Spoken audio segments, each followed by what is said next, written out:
ketenot ka kwat ka kia ka Meghalaya wa el hek menta ka sngi ulai thu ba ka skim ka bete bat ka jing pen khoi bat jing ya dai ka wa kra na ka jing shli ka ba ka jing lut jong ka kan kot shaka sau phau klur tingka ka dang sa teng hadu menta ba hek ulai thu ba ka por bo dang long menteri jong ka water resources jong sarkar Meghalaya ulai thu shaka menteri sarkar kami ko Uma Bharti hak bete bat ka skim wa kra ka ba shillong ubahek ulai thu ba ka tika skim kalaya chakmat bat kaladon ka jing kren hapo jong ka Central Water Commission bat kunju ru daka Brahmaputra Board. Henry Hadin bulai ino ketika kam menteri ke jingbut din ya kan ke skim ru kalasangnya no. Report berkenaan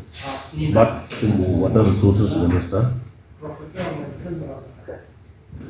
Kalau ada high weight proposal ke Government of India, report baka Uma Bharti dari ke Water Resources Minister dan Government of India. Yang kita ke projek ke bah estimate ke adu sautu arkro tingkah. Hadir bangala bunsin bala pelong meeting apo wat kadu ka Brahmaputra Board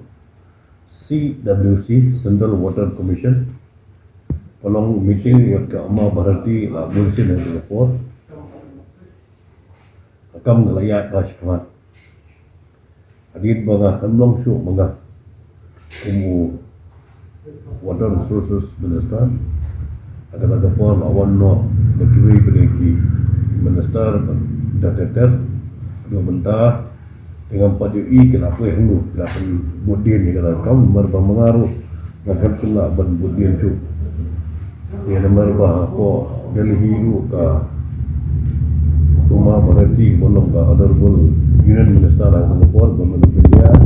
yang water itu kamu belum jadi jangan tahu ke kamu salah sengit kita boleh hulu berkelas sengit yang mereka sebut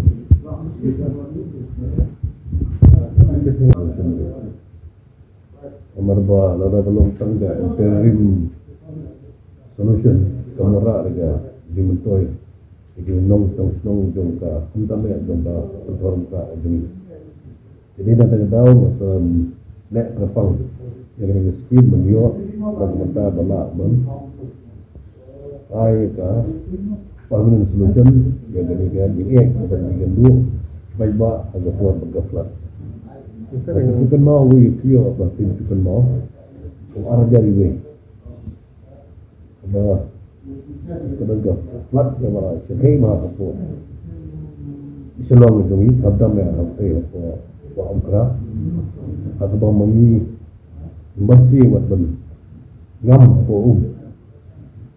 benyata dan eban aji gerak ibun musim dan naik naga di selaibu dan naik naga di ya bersusun